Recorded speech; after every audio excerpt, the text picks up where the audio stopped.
வணக்கம். சீமான் அண்ணன் செய்தியாளர் சந்திப்பில் பேசிய கருத்தை உங்களுக்கு சுருக்கமாக சொல்ல போறேன். காணொலியை முழுமையாக பாருங்க.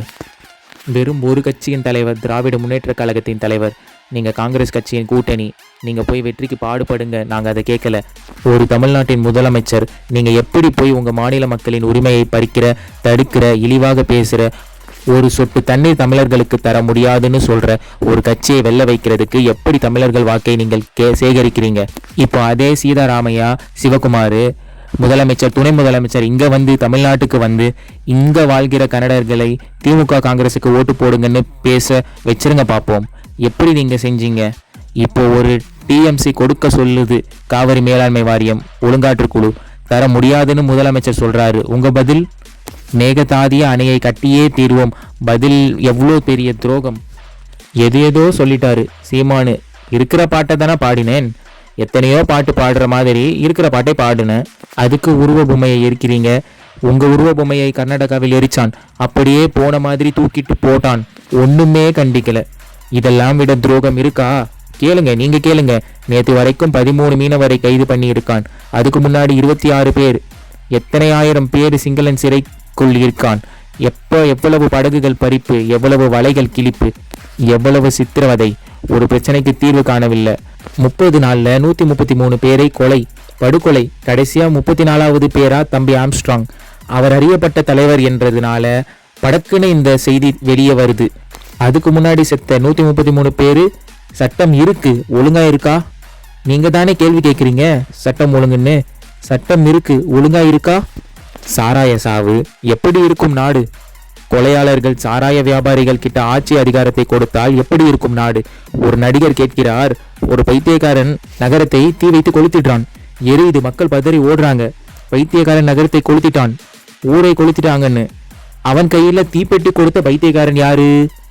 நம்ம தான் தொடர்ச்சியா இந்த பைத்தியக்காரங்க கிட்ட அதிகாரத்தை கொடுத்து கொடுத்து. என்ன சேட்டை இது! கன்னியாகுமரியில் பேசின துரை, நான் பேசினது தான் அவர் சொல்றாரு. அந்த நேரத்தில் என் மலையை ஏற்றி இறக்குவதை நீங்கள் தடுக்கலையே. என் மலையை மணலாய் எப்படி உங்களால் பார்க்க முடியுது? என் தாயின் மாறை அறுக்கிறார்கள், என் பூமி தாயின் மாறை அறுத்து கொண்டு போறீங்களே. மண்ணிலிருந்து தானே அருவி, அருவியிலிருந்து தானே ஆறு, ஆறுல இருந்து தானே நீரு, நீர்ல இருந்து தானே சோறு, சோர்ல இருந்து தானே வயிறு, வயிறுல இருந்து தானே உயிர், உயிர்ல இருந்து தானே வாழ்க்கை. அப்போ நீங்க இப்படி பண்றீங்களேன்னு கேட்டதுக்கு அங்க வழக்கு. ஆனா அங்க குண்டாஸ் போடுறத நான் தடுத்துட்டேன் பேசி. அங்க இருந்து இங்க சென்னைக்கு வர வச்சு இங்க வருண் என்கிற எஸ்பி குண்டாஸ் போட்டு உள்ள வச்சாரு 6 மாசத்துக்கு மேல. திருப்பி இவ்வளோ பேசினது விக்கிரவாண்டி இல்ல, இந்த பாட்டை அவர் பாடினது. அவரே சொல்றாரு, இந்த பாட்டுல வழக்கு போடணும்னா எங்க அண்ணன் மேலதான் போடணும், அவர் தான் திருச்சி வானூர்தி நிலையத்தில் பாடி காட்டினார்னு. நீங்க என் மேலதான் போட்டு இருக்கணும். நானே கேட்கறேன்ல, ப்ளீஸ் டூ இட். என்னைய கைது பண்ணி உள்ள வைங்க. நான் சொல்றேன்ல, நீங்க அவரை வந்து இங்க பாடினதுக்கு இங்க நடவடிக்கை எடுக்காம அவர் ஊருக்கு கோடைக்கு போறாரு, கோயில் திருவிழாவுக்கு.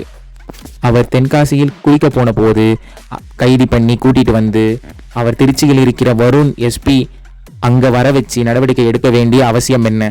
என்ன அவசியம்? சரி, வரும்போது காவல்துறை கைது பண்ணா காவல்துறை வண்டியில் தானே என்னை எத்தனை முறை ஏற்றி இருக்கீங்க? காவல்துறை வண்டியில தானே ஏத்துவீங்க. என் சொந்த வண்டியில் வர அனுமதிப்பீர்களா? உடை எடுக்கிறதுக்கே அனுமதிக்க மாட்டாங்க. வாங்க சீக்கிரம் சீக்கிரம்னு சொல்லிட்டு இருப்பாங்க. உங்களை மாதிரி ஊடகவினர்களை சந்திக்க அனுமதிக்க மாட்டாங்க. நீங்க அப்படி இருக்கும்போது என் தம்பியோட சொந்த வண்டியில இனோவா வாகனத்தில் ஏன் ஏத்துனீங்க? பின்னாடி ஏன் லாரியை வைத்து இடிக்க வச்சிங்க? இதேதான், ஒரே ஃபார்முலா, ஒரே முறை, ஒரே மெத்தட். சவுக்கு சங்கருக்கு இதே மாதிரி காட்டி உயிர் அச்சுறுத்தல் பண்றது, இவருக்கு பின்னாடி லாரியை வச்சு ஏற்றி அச்சுறுத்தல் பண்றது. எப்படி? ஏன் உங்க வண்டியில் ஏற்றிட்டு வரல? எடுத்த உடனே செல்போன் எதுக்கு? உனக்கு செல்போன் வாங்க காசு இல்லையா? செல்போன் எதுக்கு? நான் பல முறை 5 முறைக்கு மேல சிறைக்கு போயிருக்கேன். எடுத்த உடனே செல்போன், கழுத்துல சங்கிலி போட்டு இருக்காரா, இடுப்புல அருணா கயிறு போட்டு இருக்காரா? அப்படி எல்லாத்தையும் அவுத்துட்டு யார் பொறுப்பு? குடும்பத்தில் ஒருத்தருக்கு கொடுத்துட்டு தான் கூட்டிட்டு போவாங்க. நீ ஏன் செல்போன் எடுத்துட்டு போற? எதுக்கு எடுத்துட்டு போற? உன் வேலை என்ன? போன தடவை அவன்கிட்ட செல்போனை பறிச்சிங்களே, கொடுத்தீங்களா? என் பிள்ளைங்க கிட்ட எல்லாம் என்னைய ரைட்ல பறிச்சிங்களே, கொடுத்தீர்களா? என்னது இது? எதை பத்தி பேச அருகது தகுதி வச்சிருக்கீங்க என்று நம்மண்ணன் சீமான் செய்தியாளர் சந்திப்பில் பேசியிருக்கிறார். வேறு என்ன கருத்துக்களை கூறியிருக்கிறார் என்பதை அடுத்த காணொலியில் கூறுகிறேன் என்று சொல்லி விடைபெறுகிறேன். நன்றி, வணக்கம்.